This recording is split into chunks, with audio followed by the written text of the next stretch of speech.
नमस्कार दोस्तों, civil exam study में आप सभी का स्वागत है। दोस्तों आज होगी कौन सी 3 मई हो गई है। ठीक है, और 3 मई से करंट अफेयर्स की कुछ महत्वपूर्ण टॉपिक्स जो होंगे जो कि UPSC plus all state exams की प्रीलिम्स यानी प्रारंभिक परीक्षा के लिए बहुत ही उपयोगी हो सकती है।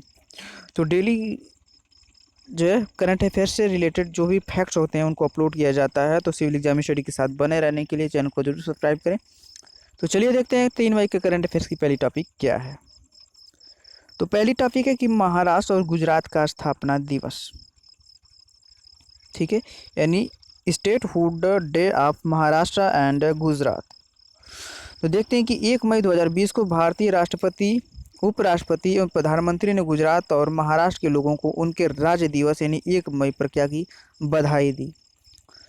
राज्य पुनर्गठन अधिनियम 1956 यानी द स्टेट रीऑर्गेनाइजेशन एक्ट 1956 के तहत भाषाई आधार पर भारत संघ के भीतर राज्यों के लिए सीमाओं को परिभाषित किया गया था। परिणाम स्वरूप 1 नवंबर 1956 को 14 राज्य और 6 केंद्र शासित प्रदेशों का गठन किया गया। 1 नवंबर 1956 को जो है 14 राज्य और 6 केंद्र शासित जो है प्रदेशों का गठन किया गया था। इस अधिनियम के तहत जो बॉम्बे राज्य का गठन मराठी, गुजराती, कच्छी एवं कोंकणी भाषी लोगों के लिए किया गया था।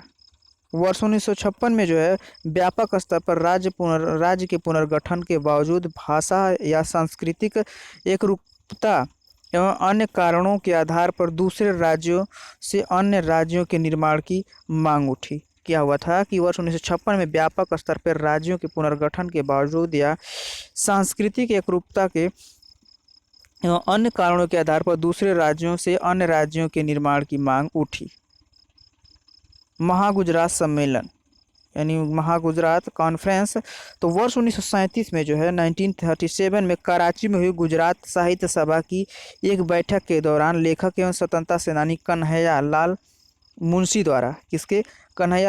द्वारा महागुजरात की अवधारणा को सुझाव दिया गया था। किसके द्वारा? कन्हैया लाल मुंशी द्वारा। वर्ष 1947 में आज़ादी मिलने के बाद वर्ष 1948 में एक प्रशासनिक निकाय के तहत संपूर्ण गुजराती भाषा बोलने वाली आबादी को एकीकृत करने के लिए इनके लिए ये आबादी वाली एकीकृत करने के लिए महागुजरात सम्मेलन या महागुजरात कॉन्फ्रेंस हुआ था। संयुक्त महाराष्ट्र समिति। तो क्या है कि संयुक्त महाराष्ट्र समिति चाहती थी कि बॉम्बे राज्य को 2 राज्यों यानी एक राज्य गुजरात एवं कच्छी भाषी लोगों के लिए, दूसरा राज्य मराठी एवं कोंकणी भाषी लोगों के लिए विभाजित किया जाए। वर्ष 1960 तक महाराष्ट्र और गुजरात बॉम्बे प्रांत का हिस्सा थे। वर्ष 1960 तक क्या थे? महाराष्ट्र और गुजरात बॉम्बे प्रांत का क्या एक हिस्सा थे। 1960 में बम्बई पुनर्गठन अधिनियम 1960 के द्वारा भी द्विभाषी राज्य बम्बई को 2 पृथक राज्यों महाराष्ट्र मराठी बोलने वाले लोगों के लिए और गुजरात गुजराती भाषी लोगों के लिए में विभक्त किया गया। 1 मई 1960 को महाराष्ट्र और गुजरात राज्य 2 स्वतंत्र राज्यों के रूप में अस्तित्व में आए। 1 मई 1960 को क्या हुआ? महाराष्ट्र और गुजरात जो है दोनों राज्य एक स्वतंत्र रूप से अस्तित्व में आए और भारतीय संविधान के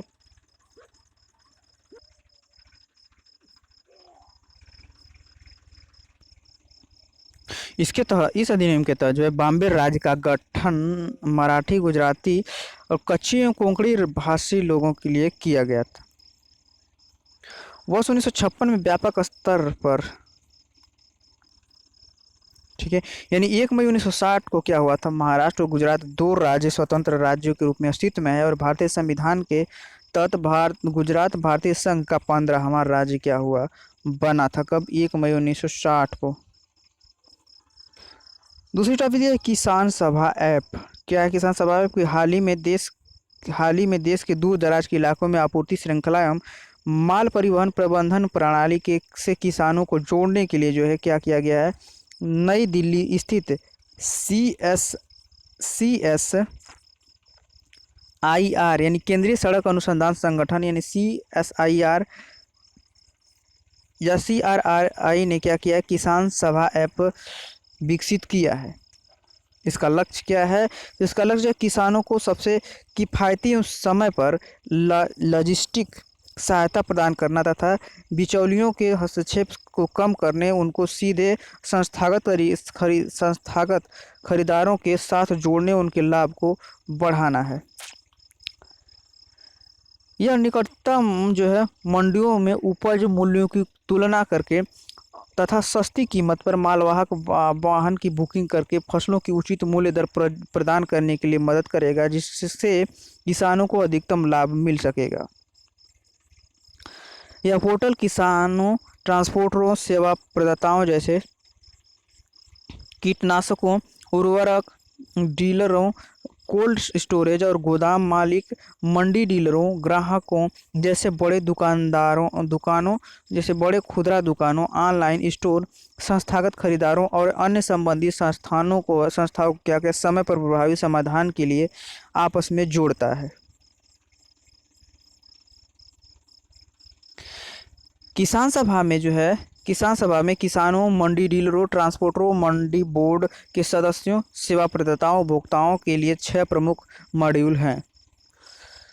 अन्य सुविधाएं इसमें तो यह पोर्टल जो कृषि से संबंधित प्रत्येक इकाइयों के लिए एकल स्टाफ के रूप में कार्य करता है, क्योंकि वे किसान जिन्हें फसलों का बेहतर कीमत की आवश्यकता है, या मंडी डीलर जो अच्छी किसानों एवं ट्रकों ड्राइवरों से जुड़ना चाहते हैं, उन सब के लिए मददगार साबित होगा। यह उन लोगों के लिए भी एक मंच प्रदान करेगा जो सीधे किसानों से उनकी उपज खरीदना चाहते हैं। यह ऐप जो है कोल्ड स्टोरेज या गोदाम कारोबार से जुड़े लोगों के लिए भी उपयोगी साबित होगा। CSIR यानी केंद्रीय सड़क अनुसंधान संस्थान, तो क्या है ये? तो CSIR केंद्रीय सड़क अनुसंधान संस्थान जो वर्ष 1952 में स्थापित एक प्रमुख राष्ट्रीय प्रयोगशाला है। कब इसकी स्थापना हुई थी? 1952 में। क्या है? राष्ट्रीय प्रयोगशाला है। यह जो वैज्ञानिक तथा औद्योगिक अनुसंधान यानी council of scientific and industrial research यानी CSIR के एक घटक के रूप में सड़कों एवं रनवे की डिजाइन, निर्माण तथा रख रखाव, मेगा एवं मध्यम शहरों के यातायात और परिवहन की योजनाओं पर आदि पर क्या है, अनुसंधान और विकास परियोजनाओं को पूरा करता है। तीसरी टॉपिक दिया है कि डेमो टू मिशन। क्या है डेमो टू मिशन? तो देखते हैं कि हाल ही में अमेरिकी अंतरिक्ष एजेंसी नासा ने किया और स्पेस एक्स कंपनी, अमेरिकी अंतरिक्ष एजेंसी कौन है? नासा और स्पेस एक्स कंपनी ने कहा कि कोविड-19 जैसी स्थिति के बावजूद 27 मई 2020 को डेमो 2 मिशन के तहत अंतरिक्ष यात्रियों को अंतरिक्ष में भेजने हेतु लॉन्च किया जाएगा। मुख्य बिंदु इसकी है कि इस मिशन में फाल्कन 9 यानी फाल्कन 9 रॉकेट का उपयोग किया जाएगा। इसके माध्यम से अंतरिक्ष यात्रियों को जो है अंतर्राष्ट्रीय अंतरिक्ष स्टेशन पर जो है विस्तारित प्रवास के लिए भेजा जाएगा। अंतर्राष्ट्रीय अंतरिक्ष स्टेशन पर विस्तारित प्रवास के लिए भेजा जाएगा। इस मिशन को जो है स्पेस एक्स द्वारा लॉन्च किया जाएगा। किसके द्वारा? स्पेस एक्स के द्वारा इसको लॉन्च किया जाएगा। यह एलन मस्क स्पेस एजेंसी का पहला क्रू लॉन्च है। यह जो है एलन मस्क स्पेस कंपनी का जो है पहला क्रू लॉन्च है। वेहन केन और हर्ले, जिन्हें डेमो 2 मिशन के लिए प्रशिक्षित किया जा रहा है, अंतर्राष्ट्रीय अंतरिक्ष एजेंसी यानी इंटरनेशनल स्पेस स्टेशन पर पहुंचकर 1 से 4 महीने तक वहां रहेंगे। कौन कौन रहेंगे? तो यह वेहन केन और हर्ले, ये क्या करेंगे? दोनों लोग अंतरिक्ष पे 4 महीने के बीच में तक रहेंगे। अंतरिक्ष यात्रियों को अंतर्राष्ट्रीय अंतरिक्ष एजेंसी भेजने वाले नासा के इस मिशन को वाणिज्यिक क्रू कार्यक्रम नाम दिया गया है। इसको क्या नाम दिया गया है? वाणिज्यिक क्रू कार्यक्रम नाम दिया गया है। डेमो फर्स्ट मिशन, इसकी बात करते हैं तो नासा के डेमो फर्स्ट मिशन को स्पेस एक्स ने लॉन्च किया था। डेमो फर्स्ट अंतर्राष्ट्रीय मिशन स्टेशन में लॉन्च किए जाने वाली पहली नॉन क्रू मानव रहित परीक्षण उड़ान थी।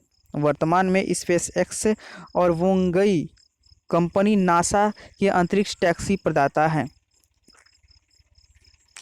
अब देखते हैं कि वाणिज्यिक क्रू कार्यक्रम। वाणिज्यिक क्रू कार्यक्रम क्या है? तो वाणिज्यिक क्रू कार्यक्रम जो है संयुक्त राज्य अमेरिकी सरकार द्वारा वित्त पोषित किया गया था। इसका प्रशासनिक कार्यान्वयन नासा की देखरेख में हुआ था।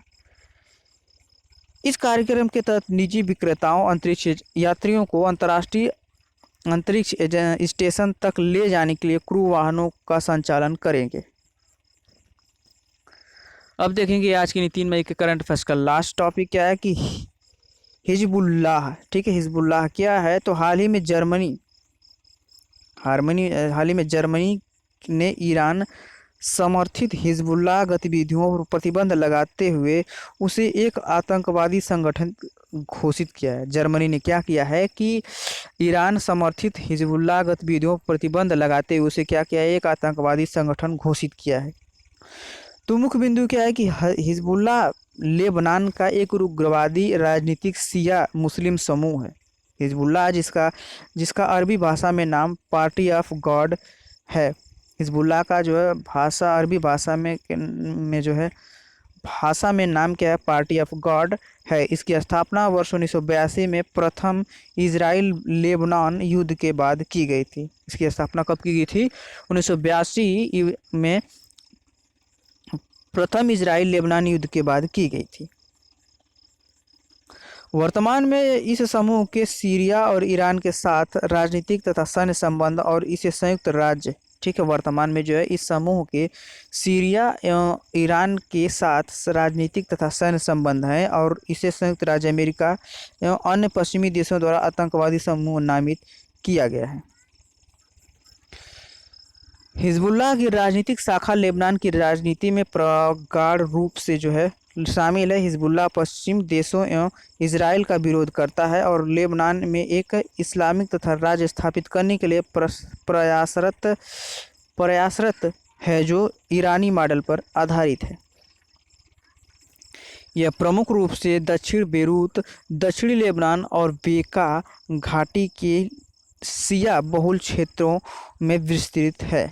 इस समूह की स्थापना जो है 1979 में ईरानी इस्लामिक क्रांति की अहम भूमिका निभाई थी। इसकी स्थापना में वर्ष 1979 में ईरानी इस्लामिक क्रांति ने अहम भूमिका निभाई थी और वर्ष जो है 1982 में लेबनान पर इजराइल द्वारा आक्रमण के दौरान इसे ईरान से सैन्य सहायता मिली थी। वर्तमान में हिजबुल्लाह लेबनान की संसद में कई प्रतिनिधियों के साथ एक राजनीतिक शक्ति बना हुआ है और इसे अभी भी लेबनान की शिया आबादी के साथ साथ सीरिया एवं ईरान का समर्थन प्राप्त है।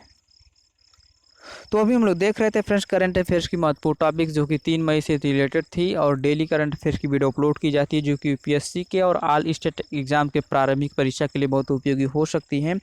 और साथ में यूपीएससी के प्रीवियस ईयर में आए हुए प्रश्नों को भी हल करवाया जाता है। साथ में सब्जेक्ट वाइज वीडियो भी डाली जाती है, अपलोड की जाती है। तो जो लोग पिछली वीडियो नहीं देख होंगे सर्च करके देख सकते हैं। सिविल एग्जाम स्टडी के साथ बने रहने के लिए चैनल को जरूर सब्सक्राइब करें। अच्छी लगी वीडियो तो लाइक जरूर करें। तो चलिए फिर मिलते हैं अगले वीडियो में, तब तक के लिए धन्यवाद, नमस्कार, गुड बाय।